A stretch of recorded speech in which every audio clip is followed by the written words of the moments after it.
Hey YouTube, so I just got my Dikang, it's an HG03 digital thermometer. So we're going to open it up and we'll go over how it works.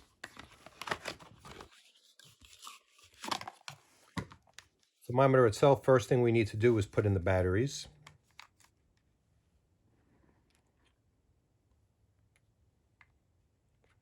Back one positive goes down, front positive goes up.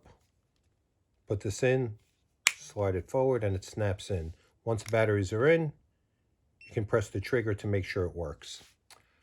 The way this digital thermometer works is there's a couple of different buttons and settings on here.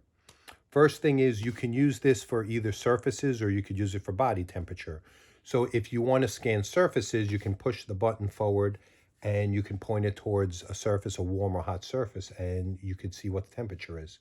In our case, we're using it for body, so we're going to put it back towards body.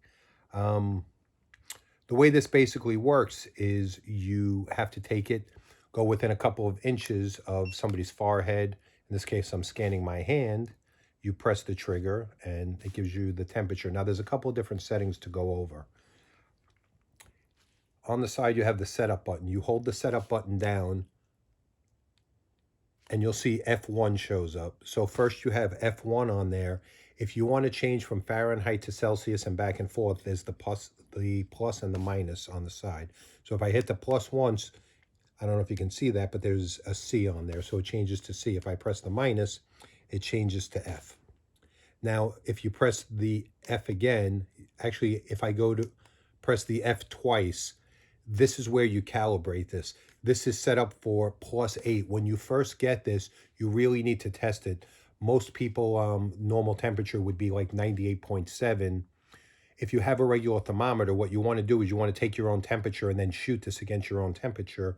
And based on what the setting is, you may have to calibrate this up or down. So if you wait too long, which I just did, you may have to press the trigger to turn it back on. It shuts off automatically.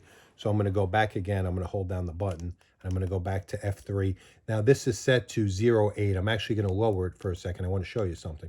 So I just lowered it by 3. So now it's set to 0.5. I hit setup again. It brings me to my next setting. The next setting is if you want the beep on or off. I'm going to leave it on for now. Hit setup again, and it's saved. It just saved the settings. Now, when I shot this before, it shot at 98.7. I'm going to do the same thing again. Now it's at 98.0 because it just lowered because I actually calibrated it lower.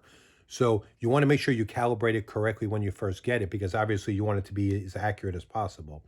So I'm going to go back again. I'm going to hold that setup button again. I'm going to go back to F3 and I'm going to bring this back up. So I'm going to raise it to, now it's 0.8 here, which I believe is correct for me. I'm going to hit setup again, hit setup so it saves it. Now I'm going to shoot my hand again, 98.6. I'm actually going to try it again, and I may wind up raising this again because my hand should shoot 98.7. So it just did 98.6 again, so I'm actually going to raise this one more. So I'm going to go back to F3. I'm going to do that to 0.09. Hit the setup again. Hit setup one more time. It saves it. Now we're going to shoot it. Now it's at 98.9. So you have to kind of decide, or you need to figure out exactly what your regular temperature is because you want this to be as accurate as possible. So now it's showing is 98.9. So that's how you calibrate that up or down. This thing works pretty well. It's very simple to use. You basically just take it. I'm pointing it towards my hand, but you basically take it, you point it towards your forehead within a couple of inches, and you shoot it. And it's as simple as that. It goes off on its own, so once you're done using it, you don't really need to do anything else. It'll shut off in a few seconds when you're not using it. So it's basically that simple. If you like this video, give me a thumbs up and subscribe to my channel. Have a great day.